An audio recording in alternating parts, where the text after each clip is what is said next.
Hi, welcome to Ski Forever Yoga. I'm Carl, sharing with you some of the basics of yoga. So if you're just getting started, these are the stances and the poses that will really help you improve your skiing, your balance, your strength, and have a great time on the mountain. These poses are especially important if you're looking to ski well into your latter years. I'm 68, hoping to ski till 78 and 88. Plenty of friends are doing it, and you can too. So let's look at some of the basic moves that will really help you. And these moves are being modified and changed a little bit to cater them specifically to what you do when you're on your skis. So in terms of the basics, we'll do some standing poses. Let's start with mountain pose. Basically, hips above the heels above the ankles, chest a little bit forward, shoulder blades down the back, and hands facing forward. Nice tall spine. And of course, throughout all of these moves, we're breathing. Full exhales, full inhales. Upward salute, pretty standard move you'll see in yoga. It lends itself to side bends. One side and then the other side. And forward bend. Flat back, all the way down, and then let the weight of your head open up those hamstrings. Breathing. And then hands on the calves or on the thighs for half bend with a nice flat back, tucking the abs. Forward bend again. And let's roll it up back to mountain pose, one vertebrae at a time.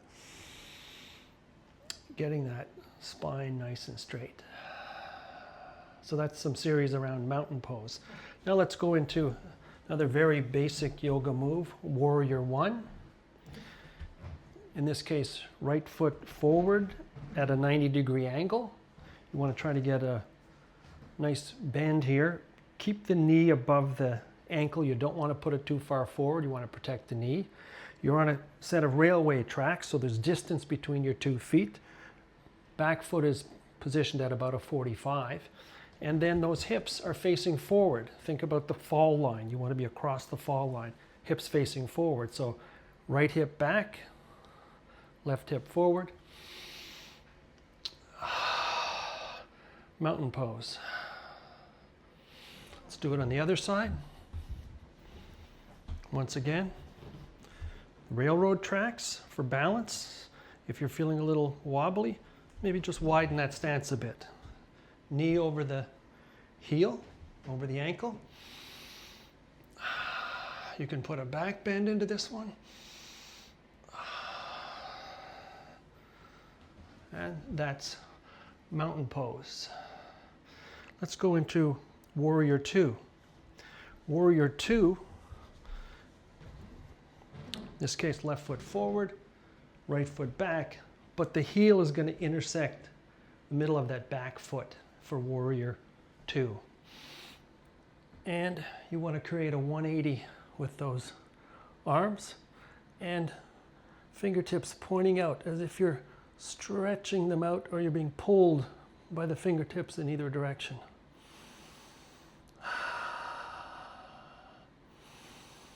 That's Warrior Two. Other side. Warrior Two. Right foot forward. And from this position, you can do extended side angle. You're stretching from that back left foot, right from the heel, all the way through that leg, all the way up to those fingertips over the head. You can put just a little bit of weight here. You can open it up. And if you want to make it more difficult, there you go. Warrior Two and some variations, extended side angle. Let's do the other side. Warrior Two. You're on that single plane this time. Into extended side angle. Opening up the whole body from that heel all the way up. Once again, you can open it up. It's like you're between a couple of planes of glass. And we can come up from this one into triangle. You're straightening out this leg, keep a little bit of a bend in it. Once that leg's straight, you want to roll those hips back, extend as far as you can, and once you've gone all the way, just open it up. Catching it in through those groin muscles, opening those up. And we can do that triangle on the other side as well. Setting up for it by straightening the leg, the front leg, rotating the hips back, reaching forward, and opening up for extended triangle or triangle pose.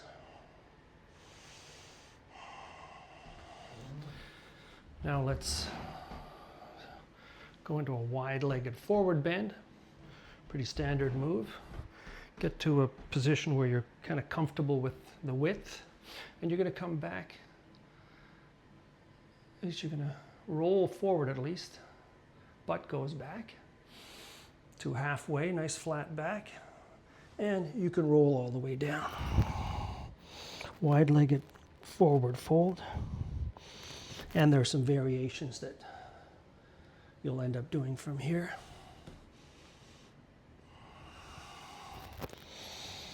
Weight of the head pulls you down.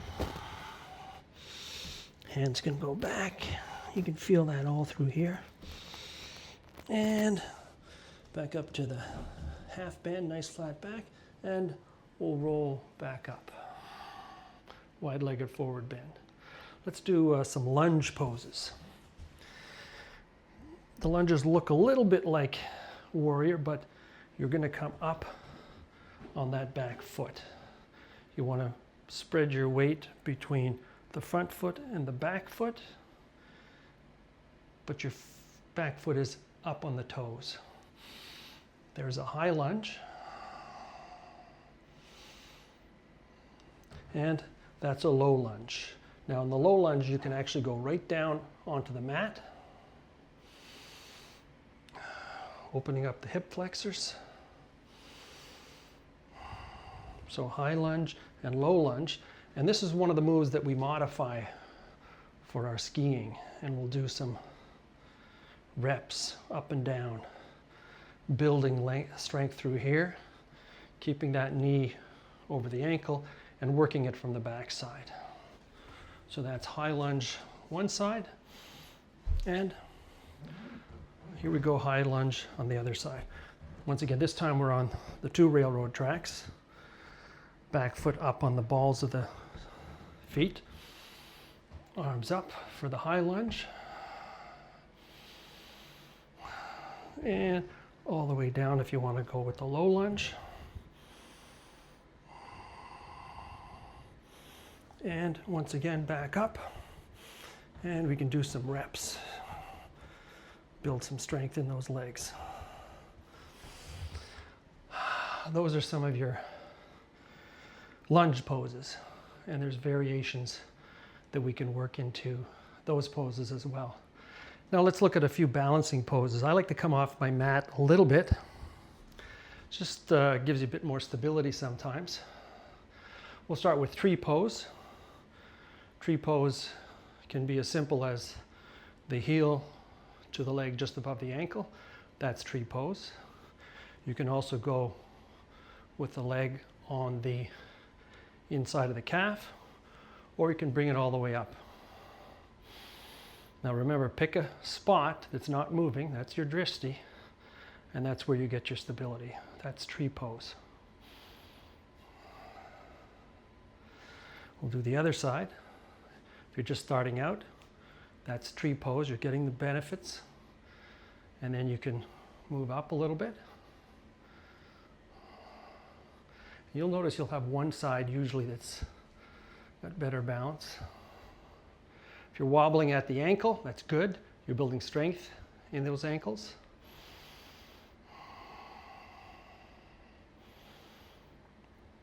And that's tree pose. Now let's do warrior 3. So we'll come into the warrior 2 position that we just did. And then we're going to load the front foot, in this case the right foot and the right leg.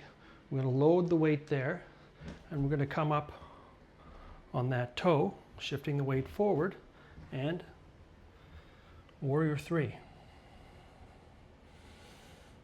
You're looking to get the body kind of a 180 across the floor. Once again, picking a spot on the floor. You can do different variations with your arms. Prayer position, you can stick them forward. And warrior 3. Let's do the other side. Once again, starting in a lunge or a warrior position, shifting the weight to the left leg, loading it up, and coming up to warrior 3. Pick your drishti, getting some ankle wobble, building some strength in the ankles. Great for the carved turns. You need those ankles to do a lot of that work for you.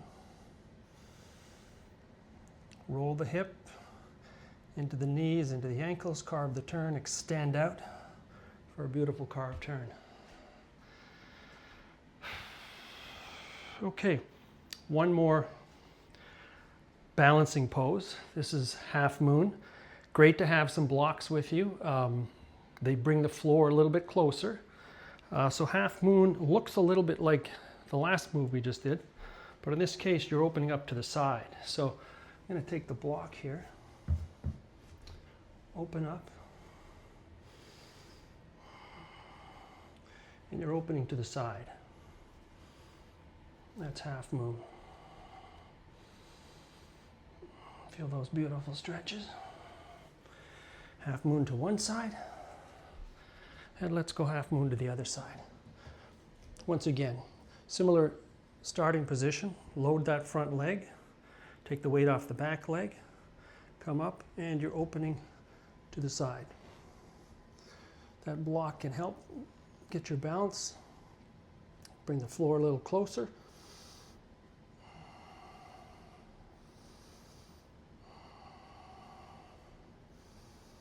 And come down gently out of half moon pose.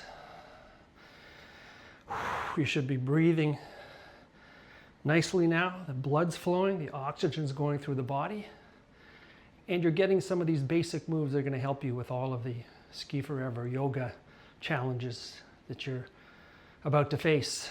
Let's get down onto the ground, onto our knees.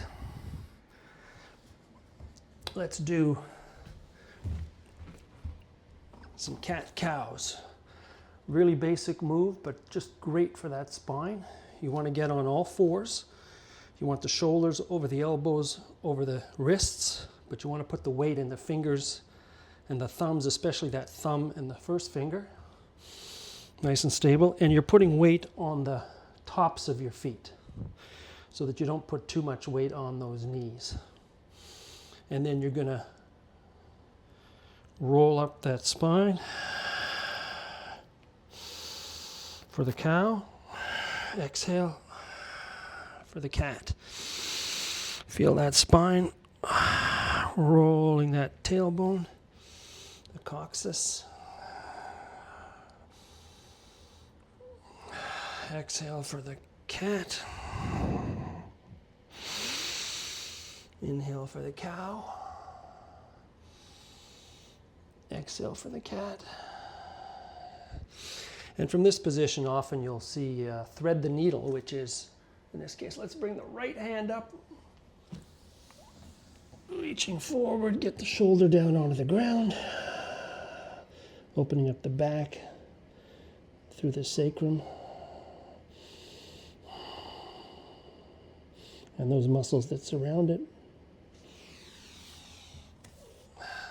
And then we'll do the other side. Thread the needle.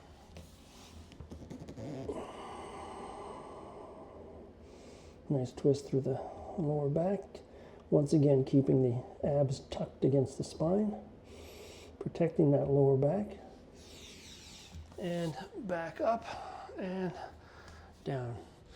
So from here, we're in a perfect position to get into plank pose. I want to put the hands a little bit further forward. And plank pose. Once again, abs are tucked. Maybe elbows, insides of the elbows facing forward. A lot of weight on the thumb and the first finger and all of the knuckles. Keeping the weight off of the wrists. You don't want to stress the wrists. You want to protect the wrists. We can go all the way down, slowly. And once we're here, we can do a cobra pose. You want to put some of the weight on the tops of your feet. And you can come up for just a gentle cobra. A few of those. Lifting more with the upper back and making sure you're not pinching that lower back. That's cobra. That's also cobra. But once again, be careful not to pinch the lower back. Try to move it into the upper back. And down. Let's go back into plank. Obviously a great place to be doing push-ups, but also a great place to move into your chaturanga dandasana. And that's upward dog. And from upward dog, downward dog, off in a place of great release and relief. Fundamental pose in yoga. You're bringing that chest close towards those thighs, opening up the hamstrings, and seeing how far down you can get your heels to the floor.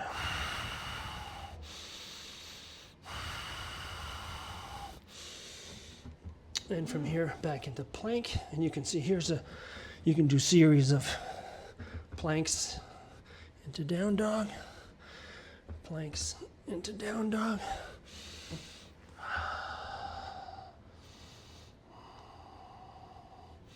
And now let's go into side plank. Right hand forward, you're going to get the weight onto the fingers and the thumb. And you're lifting the hips to make a nice curve in the body there. That arm can go up. That leg can go up. And if you want to modify, this is also side plank.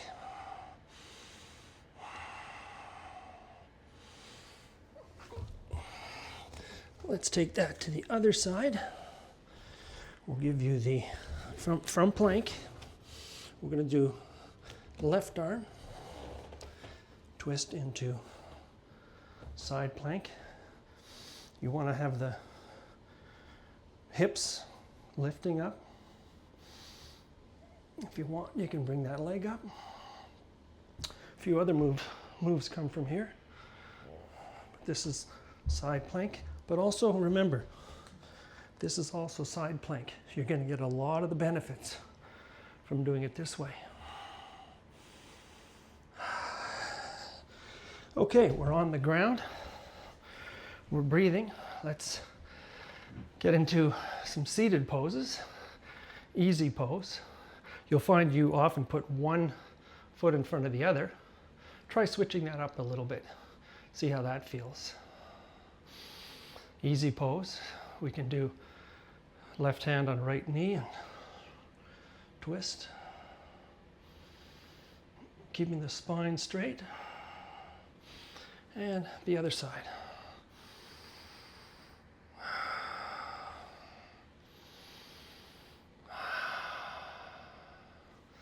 Let's go into staff pose. You're sitting on the cheeks, basically. Sits bones. Legs are flat and forward. Bring the toes towards the face. Reach up And we're going to go into a forward bend. If you want, you can put some crunch into those thighs. Forward, forward, forward, straight back as far as you can go, and then let the head and the weight of the head take you down for staff pose. It varies widely based on your body type as to how far you can go. You don't want to stress or strain. You don't want any jabbing or sharp pain. You just want a nice, healthy burn. If you feel jabbing, back it up, back off a little bit. You're still going to get the benefits of this kind of move. Now let's, from here, you're going to go into boat pose. Once again on those sits bones, bring the knees in. This is boat pose. You can have the feet on the ground, up just a little bit. This is boat pose. You could put those arms forward, the hands forward, and that's boat pose. Making sure you're getting it with the abs, feet up. And it's a great way to tighten up those abs and build strength while protecting the lower back. Okay, now let's get into child's pose, one of many people's favorite yoga pose. You want to put the knees wide to the edge of each mat, the edges of the mat, and you want to put the arms forward and those heels, aim to touch those if you can with your seat.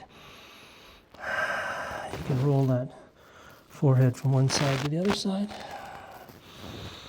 It's a relaxing pose. Whenever you're doing a workout, a yoga routine, if you're ever in need of a rest, come into child's pose. You're still doing yoga. And rolling back up.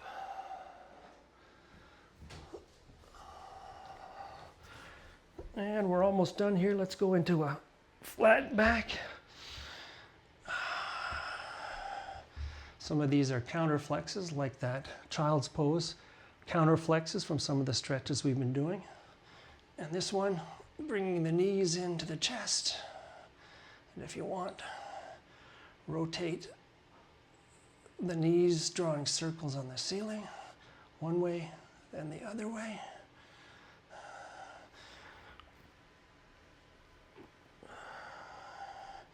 You can also open up a little bit into cobbler's pose or butterfly.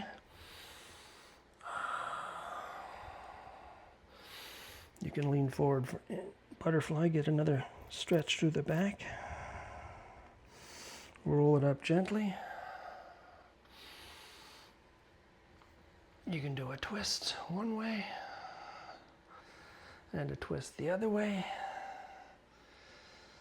And sometimes the pose most people love the most in yoga, it's Shavasana or corpse pose.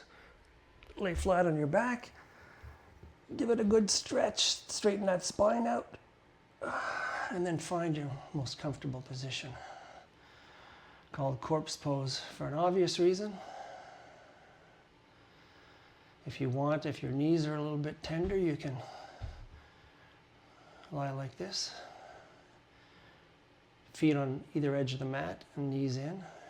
Gives a nice break to your lower back. Or you can lie in butterfly and breathe. Those are many of the basic yoga moves that you'll encounter in SkiForeverYoga and in any yoga that you're doing. And whether you're a beginner or an intermediate or an expert, it's always good to come back to the basics. You can always gain so much by focusing on those fundamental yoga poses. Thanks very much for allowing me to share this session with you and to guide you through the basics of yoga. Thanks for joining SkiForeverYoga. I'm Carl. Looking forward to seeing you on your mat again another time. Thank you.